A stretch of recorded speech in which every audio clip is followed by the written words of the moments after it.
Hi everyone. Looks like we had some flashing going on the screen there, but I think everything should be alright.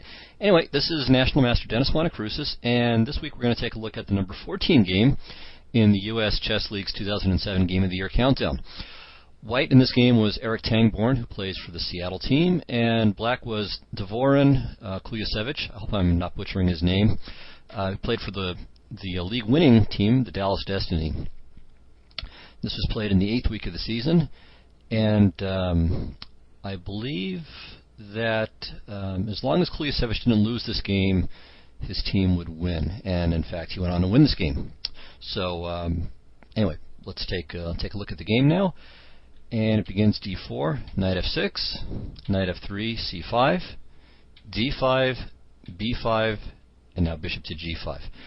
So believe it or not, I mean, some of you probably have never had this position in your entire life. I haven't. I've never had this position in any of my games, blitz, bullet, tournament, correspondence, whatever. So this may be kind of unfamiliar to you, but ironically, this is the second game we've already looked at in just, I think this is our, 7th show here. And already it's occurred 2 times. So this, you might remember this from the Bonin-Molnar game from 3 weeks ago. And in that game, Molnar played knight to e4, got a perfectly good position, though he went on to lose. But it was a pretty even position. Maybe he even had a small edge at a couple of points before making a tactical error and losing that one. All right, well, in our game, Kuljasevic played queen to b6. And the point of this, or at least one point of this, is to maintain the integrity of the pawn structure, so that way if white captures on f6, black can recapture with the queen. Okay, well, despite this, bishop takes f6 is still the most common move, and again, black does indeed play queen takes f6 and so on. But in our game, Tangborn played knight to c3 instead. And this has a threat to play bishop takes f6, and then if queen takes f6, knight takes b5. So that's the idea. But I'm not sure if it's a great idea or not. So black played b4, kicking the poor knight, which gets sidelined on a5, and in fact, I don't think it ever moves again the rest of the game. So I think it just ends up stuck there, languishing in obscurity. Now, the plus side of this is that white does get to execute the plan of messing up black's pawn structure. So let's take a look at this position and think about it a little bit. So white, as I said, white has got the better pawn structure, but has given up the bishop here. He's got some dark square problems too, so it's not just that he's given up this bishop, but that there are some weaknesses that may cause white to miss this bishop. So you can see, I mean, black is going to play f5, which is in fact what happened. And after this bishop gets to g7, I mean, it's a pretty fertile diagonal here. I mean, c3 in particular is kind of weak for white. And also, because it's controlling both c3 and b2, there's this question about what white's knight on b2 is going to do to bring itself back into the game. So I kind of like black here. I mean, I think white is okay, but it seems like a more comfortable position for black to play. Now here, you might think that the right move is knight to b2. And this is pretty plausible, trying to bring the knight right back into play as quickly as possible and putting it on this very nice square on c4. So this is certainly an asset. The problem, though, seems to be that after bishop to g7, knight c4, we check, and then just a simple retreat like queen to a6, so that way the queen can swing along the 3rd rank to another good location. Black's bishop is just monstrously strong, and the white knights are kind of awkward, and maybe black can take the a2 pawn as well. I mean, I'm not sure that he wants to take it, but maybe he can. At any rate, I mean, I think white's position is kind of awkward. So, although the knight on c4 is well placed, there are enough drawbacks to the white position that this probably isn't best. So instead of knight to b2, Tangborn played knight to d2, so he decided to bring the other knight to c4 and keep the knight on a4, where it maintains a watch over squares like c3. Okay, Kuljasevic played d6, knight c4, queen c7, and here I think this is kind of a key moment. And the reason why it's a key moment is that white's kind of finished with the knights. I mean, so they've kind of done their thing. And now he has to decide what exactly he's going to do with the rest of his development, and to come up with some kind of plan, or at least a position where a plan will be natural. Now, I think there was one game prior to this one that reached this position, And I believe in that game that White, which was Philip Schlosser, who I believe is a GM, found, I think, a much better way to play the position. So White's got, I think, two things that he should try to achieve here. So one is that he should fianchetto his king bishop. So I think this is probably the best way to handle that part of his development. So by playing g3, it neutralizes the g file.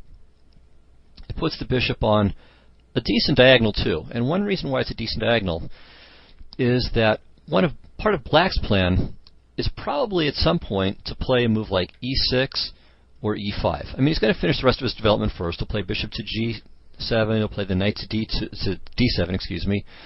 Maybe put the bishop on b7 or on a6, and castle kingside perhaps. But at some point, he's going to want to play again e7 to e6 or e7 to e5 or maybe both. And once he does that, the bishop on g2 is immediately very well employed. Also, the bishop on g2 supports a pawn advance to e4, which may be something that he'll want to try. So I think that's a pretty reasonable way to handle the position. The drawback of playing a move like g3 is that there could be shots from Black like f4 or h5 and h4 trying to break down the structure over there. So that I think is a legitimate concern, but it kind of plays both ways. I mean, Black has to worry about the status of his own king as well. So I think what White should do is play g3 at some point, but kind of delay castling and wait and see what Black does with his own king. The other thing that White wants to achieve, so I mentioned there were two plans, or two things that White should try to get in this position. The second one, as I delete the arrows, is to play c3. So by doing that, I think it's going to help a couple of things. So one is that with c3 and rook to c1, the rook gets into the game, and it also neutralizes the bind that Black can achieve on the dark squares. So by putting this all together, I think White gets a reasonable position. So the way that Schlosser played, I think, is a model. He played c3. Black swapped, rook c1. And now that Black is castled, White can get on with the fianchetto and his own completion of development. And actually here, White played a nice move. He played bishop to h3. So not putting the bishop on g2, but putting it on an even more aggressive square. Can always go back to g2 later on. And now he castled. And here, unfortunately, the players agree to a draw, because I think this is quite an interesting position, and it would have been nice to see what would have happened here. But I think White is fundamentally sound in this position. So you'll notice that all of a sudden there's no real bind on the queen side anymore with that bishop. I mean, it's still a very good bishop, Black's dark square bishop, but the pawn on b4 is gone. There's no worries about a piece getting embedded on c3 at some point. And it's just a very interesting and unclear situation we have here. White's pieces are well placed, but Black still has the bishop here, and has the possibility of going for queenside play with maybe c4 at some point, maybe rook to b4, bishop d7, a5, a4. So there are various ways for him to try to go about attacking White's queenside, while Black's kingside is a little bit loose. He's not in any immediate danger of being mated or anything, but White has potential for play over there too, and certainly enough that Black probably can't go too crazy with his queenside play. He'll have to at least keep alert for what could happen to his king. Okay, so that's what I think White should have done. In the game, I think Tangborn found a less effective plan. So he played e3, and I don't think the bishop is going to be able to achieve as much as it would like to on either e2 or d3. And plus, there's still the issue of the half-open g file for White to worry about. Okay, Black played bishop to g7, rook c1, knight d7, c3. So again, I think this is the right way to handle the position for White as far as the queen side is concerned. Okay, Black played rook to b8, and now I think White maybe loses the thread a little bit here. I think what he should have played is c takes b4, and after rook takes b4, again bishop to d3, kind of corresponding to bishop to h3 in the fianchetto line. Knight e5, takes, and now f4. So I like f4 a lot. It stops Black from playing f4, and it also blunts the bishop. So if the bishop on e5 is very good, because it's looking on two very, very nice diagonals, and so f4 makes it choose. And also it prevents the Black rook from swinging over to a square like g4 or h4 at some point. So f4 I think is kind of an effective move. Bishop f6, queen h5, so piling up on this f5 pawn. And again, tying black down a little bit, so not letting him have a free hand to gain play on the king side, queen side, pardon me. Okay, so rook to g8, little counterattack, castles, protects the pawn. Queen d7 protects the f5 pawn. And after, let's say, knight to c3, I think the position is roughly equal. White's plans include things like e4 maybe at some point, trying to build up for that, though that's kind of risky, but it's at least a possible idea. Another idea might be to go for something like a4, the idea of bishop to b5. And if black plays a6, maybe the bishop goes not to b5 then, but to c4. The queen could retreat to e2, and he could try to exert some pressure against that with the aim of forcing the a pawn to move. So again, I mean, I don't know if that's necessarily going to be the best idea, but it's a possible idea. And of course, don't forget, there's pressure against h7. Another idea might be to play rook to f3 and g3 to swap off the black rook and make black's king a little bit weak. Now, black's king can always kind of run out to c7, but if he does that, then he's really abandoning the king side. So, at any rate, the point is that I think white has a number of things he can do to keep active here and not let black just build up on the queen side. All right, so instead of c takes b4 and playing bishop to d3 and so on, white chose bishop to e2. And again, as I said, this is a bit of a passive approach, really. It's not clear what exactly he's going to achieve with this development. Okay, so black plays a5, and now he has the possibility of meeting c takes b4 with a takes b4, trying to maintain the bind. He can still play rook takes b4 if he wants also, but this is just a new option. Okay, white castled, knight f6, which is a good move. Could put pressure on the pawn on d5, as well as play knight to e4, and maybe, as we'll see in the game, could even find another square to go to. Okay, so white plays bishop to f3, which covers both e4 and d5. Black castles, and rook to e1. So white has finished his development, but his pieces really, they're not gelling. They're not working together. The only way in which they can even really get any positive play going is with a plan involving e4. But it's not even clear how good that is, because after e4, black could simply capture, take the second bishop, and then play bishop to f5. So, if e4, take, knight takes, rook takes, and then maybe bishop to f5, and the bishop just drops back to g6. So white won't have any attack on the king side really at all, and then black can start to expand. And he'll also have tremendous pressure on the queen side with the bishops on g6 and g7 strafing through the middle of the board. But that's at least a possible idea for white. But that aside, I mean, he's just got no active plan at all. The knight on a4 is just permanently bad as long as it's out there, and there's no really likely plan that involves its being useful at its current location. The knight on c4 looks nice, but again, it really doesn't do anything either. I mean, there's no pressure on d6.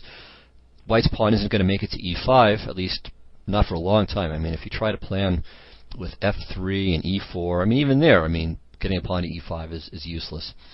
It hits the a5 pawn, the knight on c4 does, but that's, of course, protected. The queen's doing nothing. The rook on c1 has no real prospects on the c file. So it's just a very difficult position for white. I mean, he's not in big trouble yet, but it's just a position where it's very easy for black to keep making moves that improve his position, but not at all easy for white to do the same.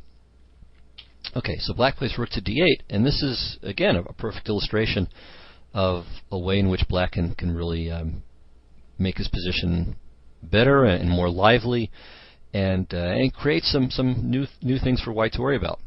So the point of rook to d8 is that the d6 pawn is protected, so now black can play e6 or e5, or maybe both, without having to worry about d takes e6 and then knight or queen takes d6. If black can't get the pawn to e5, then white is going to have an even tougher time achieving any play at all. Okay, so white decides to just kind of regroup here, realizes that the c4 square isn't giving him very much to work with, and by playing knight to d2, he prepares c4, or also e4. Okay, black played e6, White played c4, and okay, the good side of this is, again, the d5 pawn is more secure. Whether that's ultimately to his advantage or not is not so clear. And the other point is that, of course, he's gotten rid of the backward pawn, and c3 is, again, less useful for black.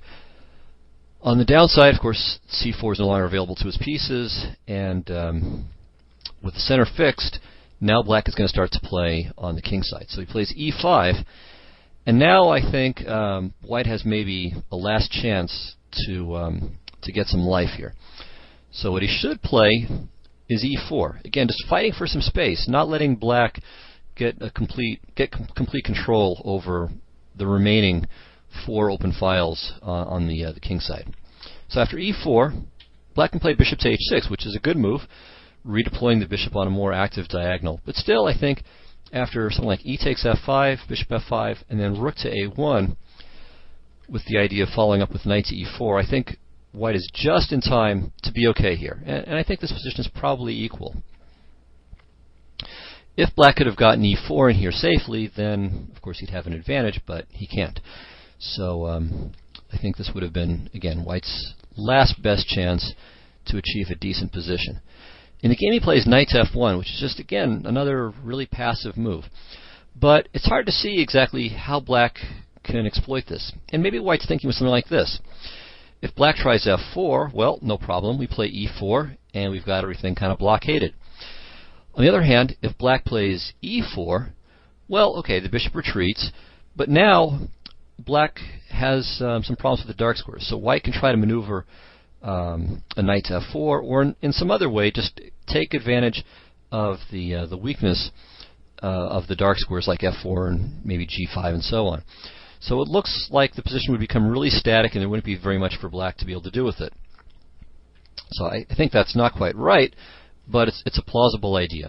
In any case, this is a good place, I think, to stop the recording and try to figure out what black should do to try to gain some play here. So he's got more space. His pieces are certainly more active, but it's a fairly locked up position. And white's kingside looks at least pretty reasonable here. Looks pretty safe. So what should black do? Take a couple of minutes, I would say, at least, maybe even 5 minutes if you're feeling ambitious, and try to come up with some kind of plan for black to gain play. Okay, so I'll assume you've all done it, and you've come up with a brilliant idea. And in fact, I think Kuljasevic came up with an excellent idea here. Played king to h8. And the point of this is to play rook to g8 and start migrating pieces over to the king side. And in the game it works brilliantly. Now, I don't think that black is winning just yet, but I think this is a very dangerous idea, and Tangborn was unable to find an adequate defensive plan. Okay, he played knight to g3, and the knight looks good there, but the problem is a knight there, unlike a pawn on g3, is, well, can simply be kicked away. So knight to g3, black continued with rook to g8, and now Tangborn comes up with, I think, a very poor idea, unfortunately. So it's a tough position, but the plan he comes up with just isn't gonna solve the problem. So he plays bishop to e2, and this move is actually okay, but it's the first move of a very unsuccessful plan. And now Kuljasevic plays queen to e7, just further building up over there on the king side, and we'll see exactly what he has in mind shortly. Okay, now here I think what Tangborn should have played is queen to c2, attacking the f-pawn, and after e4, now f4. So this, I think, is the key move here, and this tries to bottle things up. Now, if black doesn't capture en passant here, he maintains some advantage, but again, with 6 files pretty much locked up, white's defensive chances are still pretty good. I mean, there's just not that much room for black to operate with, and so even though white does have still some things to worry about, he probably can hold. And if black takes on f3, on the other hand, so trying to open up more ground, well, I think this helps white quite a bit, though. So bishop takes f3, and now black's attack still isn't really going yet, but white has different things that he can try. So first of all, he's got some pressure against his pawn on f5. Second of all, he can play e4, and that'll really open up the board for his pieces. So one possible continuation is this: knight to g4, hitting the pawn on e3, maybe preparing queen h4 in some lines. And here, white should probably just take, knight to b2, so we try to get this piece into the action as well. It can maybe come to d3 and then to f4, where it's not so bad, or maybe to f2 in some cases, but probably f4 is much more sensible. Okay, bishop to c3, rook e2, rook g6, rook f1, rook h6, and now knight f5. So again, white's just in time to prevent black from really fully executing his kingside ideas. And in a position like this, I'd say it's about equal. Black's got a great bishop on e5. I mean, it's almost a work of art. It's so strong. But black has some slight pawn weaknesses over on the king side. White's rook on f5 is really beautiful, and the rook on e2 is doing a terrific defensive job protecting the pawn on h2 as well as the pawn on e3. So while black is going to have the initiative here, white seems to be doing pretty well, and there are some static features that are in his favor. So again, not such a bad position for white. And this is, I think, again, just what he had to do. So this idea of queen to c2 followed by f4 was really his last chance to, I think, save the game. Okay, instead he played bishop to d3 with a similar kind of idea, but this is just a far inferior implementation of that idea. So e4, and now he continues with, I think, the wrong plan with bishop to c2. He's really going to need that bishop on the king side, as we'll see really right now after black's next move. So knight to g4. And already white is in huge trouble now. So before, the trend was going in black's favor, but there wasn't really anything too concrete. Well, now it's concrete. Okay, the first thing is that black wants to play queen to h4, and if white tries h3 to kick the knight away before that happens, well, knight f2 is already just winning, because after king takes f2, queen to h4, white just has no good way to defend the knight on g3. The threat, well, there's many threats, but the most obvious threat is bishop to e5, and if white tries queen h5 to challenge the black queen, it just doesn't matter. Black plays bishop to f6, and there's no way to defend the knight. So white can swap queens, but black is still going to take on g3 next move. He'll have an extra pawn. He'll have still an ongoing kingside attack. The bishop pair, more space, everything. So this is just straightforwardly winning for black. So h3 is not good enough to save the day. So white tries knight to f1. So getting the knight away from these various tactical possibilities and protecting the pawn on h2. So it's a good idea, but it's just everything's too slow here. So queen to h4, hitting the pawn on f2. White plays g3, blocking the attack on f2 and trying to shut down the g file. But now, of course, there are new weaknesses, especially the f3 square. So you can see something like knight to e5, knight f3 can be a real problem. Okay, black plays queen to h3, and now white plays f4. Okay, so this is a very straightforward attempt to prevent moves like knight e5, and also it's clearing the second rank, so that way you can see there could be other ideas too for black, like bishop to e5 followed by rook g6 and rook h6. So f4 is an attempt to just shut down all of that business, and of course if e takes f3, then the queen goes to f3. So he's clearing the second rank to defend here, or with the rook, same idea, and also trying to lock up more squares, more files, take away the e5 square. So it's all very, very plausible, but as usual, there's a tactical problem, and see if you can figure out what it is. So again, this is a good place to try to find the best move for black. See if you can do it. Take a couple of minutes, and when you come back, we'll find the win. Okay, so welcome back. Black actually has a couple of ways to win, maybe even more, but two in particular. And they exploit the fact that this remaining construction here of pawns on h2 and g3 is now kind of weak. So the f2 pawn was actually very important for holding all of this together. So even though the knight on f1 is protecting these guys, as we'll see, it's just not enough. So there are a couple of ways, as I said, for black to win. I think the flashiest is the one that Kuljasevic didn't choose, though actually they're both pretty flashy. So the neat move, or maybe the neatest move, is bishop to b2, which looks just completely ridiculous, but the idea is simple. It's just a clearance move, so that way the rook can get to g3 faster. So bishop to b2, white might as well take, otherwise he'll just lose the exchange and still have to suffer black's kingside attack. And now knight takes h2. Okay, so first of all, white can't take on h2. I mean, he can, but he just gets mated right away. Rook g3 or queen g3, and then mate on g2 ensues. Okay, so maybe white could try king f2, hoping to just run out of the box here. But still, after knight takes f1, he's just dead. So rook f1, rook g3, and here's a particularly amusing variation. King e1, and now rook to g2. And what's amazing about this position is that even though white's got a whole herd of pieces around his king and close to the e3 square, nobody can protect e3, at least safely. So this threat is just it's just decisive. The bishop on c2, of course, can't protect it because it's the wrong kind of piece. The knight on b2 can't because c4 and d1 are occupied. The rook on c1 can't. The rook on f1 can, but rook f3 is obviously just completely stupid. And the queen can only do it by sacrificing herself, and that won't be enough to save the game anyway. So that's just one winning line. Another winning line is the one that was chosen by Kuljasevic. He plays knight to h2 straight away, and then after knight takes h2, not queen takes g3 check, but the very attractive bishop to d4.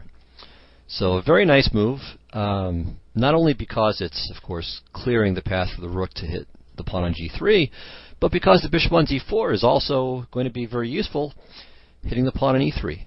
Of course, white can't take for the same reason we saw a moment ago in the bishop to b2 variation. Black has checkmate in 2 by either rook takes g3 and then queen to g2 mate, or also, again, just queen takes g3 and queen to g2 mate. So same idea. So e takes d4 is impossible, but there's not really anything that's much better. You could try knight to f1, resuming the defense of the g3 pawn, but rook takes, knight takes, queen takes, king f1. And now the best way to win, I think, the fastest way, is queen h3 check. And note that white can't play queen to e2 because of queen to g2 mate. So that's an important little tactical finesse that really makes white's position hopeless. So king to f2, queen h2 check, king f1, and now bishop to f6. And this simply wins. If white tries queen to e2, then queen h1, king f2, and bishop to h4 is mate. And if white tries bishop to b1, just hoping to clear some ground and also maybe play rook c2 or queen c2, it's just not going to matter. So queen h1, king f2, bishop h4, and we force him to e2, where we have this mate. Okay, so knight f1 is not going to save the day for white. So the last try is what Tangborn actually tried in the game. He played g4. So this is actually pretty sensible. Now rook takes g4 is just not really a worry at all. But now we see the value of this bishop on d4. So bishop takes e3 check, and black is just going to end up regaining all of his material with interest, and we'll still have an attack. Okay, if white tries king to h1, well, bishop takes f4, threatening queen h2 mate, rook e2, f takes g4, now we're just threatening g3, and this is winning, bishop e4, g3, and so on. Alright, so instead of king to h1, white tried to buy black off with rook takes e3, queen takes e3 check. And now the material is just even. In fact, I think black is actually up slightly. Yeah, he's got a rook and 2 pawns for 2 minor pieces, for 2 knights. And of course, when one of the knights is this block of furniture on a4, then of course it's really more like he's got a rook and 2 pawns for for just 1 piece. And really, this bishop on c2 is not a whole heck of a lot better than the knight on a4 either. Now, black's rook on b8 isn't operating yet, but it can get into the game pretty quickly. The problem is for these other 2 pieces of white's, they're not. Alright, furthermore, white's losing even more material here, so this is just going to be an utter disaster.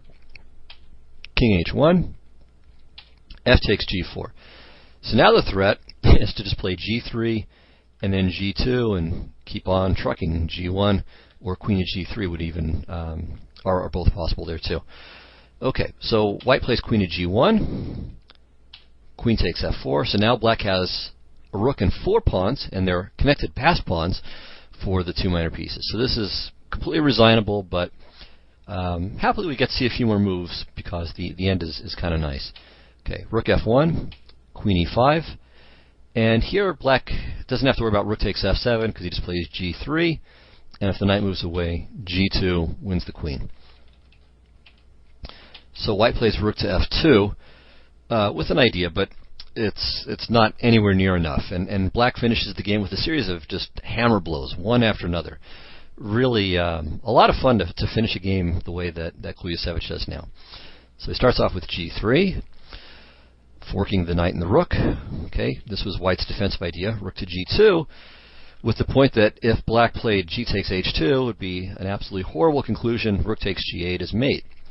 Of course, black doesn't fall for that and makes another powerful move, bishop to h3, and now it's a real disaster. So we're threatening still to take on h2, but we're threatening bishop takes g2, and then g takes h2 as well. Okay, white plays knight to f1, hoping that after bishop takes f2, king takes g2, maybe he's got a little bit of a blockade, or bishop takes, queen takes, and then the king can go to g1. But black plays another power move, queen to h5. And now the threat is to play, well, again, there's so many threats, but one of them is to play bishop takes g2, and then queen to f3, and then g2. So I can just enter these. So bishop takes g2, king takes the only legal move, queen f3, king h3 is the only legal move, and now, actually, you could also play rook to g6 with the idea of rook to h6 mate, or you can play g2 check. And this is pretty gruesome as well. In fact, this is just mating. Yeah, mates in one move. Because if he plays knight to g3, well, queen takes g3 is mate. If he plays king to h4, queen to g4 is mate. And if he plays king to h2, then queen to h5 is mate. Though, of course, you could also take on f1. And anyway, it's just obviously completely devastating. So queen to h5 is a very nice move. Okay, white played knight takes g3, bishop takes g2, double check, king takes g2, and now the final move of the game is another crusher, rook takes g3 check. And here white finally threw in the towel. The point is that after king takes g3, white's going to lose both the queen and get checkmated. So rook to g8, queen f3, rook g1, and queen f2 is mate. And as we see, the bishop on c2 and the knight on a4 just never got to really come back into the game. So after they went to their bad locations, they were just stuck there. They didn't help with the defense. It was completely useless. So a very nice attack by Kuljasevic. Not really good play by Tangborn, but this kind of thing happens when you get in a position where it's just really very unfamiliar ground. Bad things can happen, even if you're a very strong player. I mean, I think for all of us, really, the point is, let's say you're an 1800 strength player.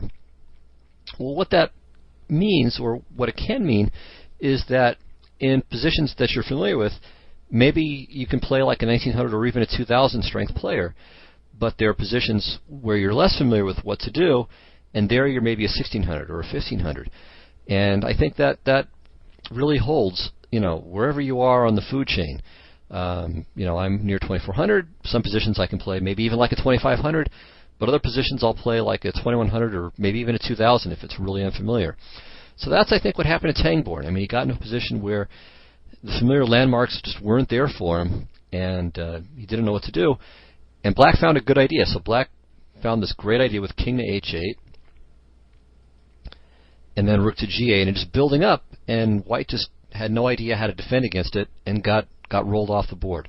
So a very nice game by Kuljasevic, especially the concluding attack was really outstanding, and some very enjoyable tactics. So I mean, it wasn't just the nice build-up, but he found this very nice tactical idea later on with knight takes h2 and then bishop to d4. So very attractive, and I hope you enjoyed this game. So it was an entertaining game, and I think in some ways instructive too. So thanks a lot, everyone. Again, don't forget to check out my blog, chessmind.powerblogs.com. So I think you'll hopefully find that entertaining and instructive as well. And I'll see everyone next week. Thanks a lot. Goodbye.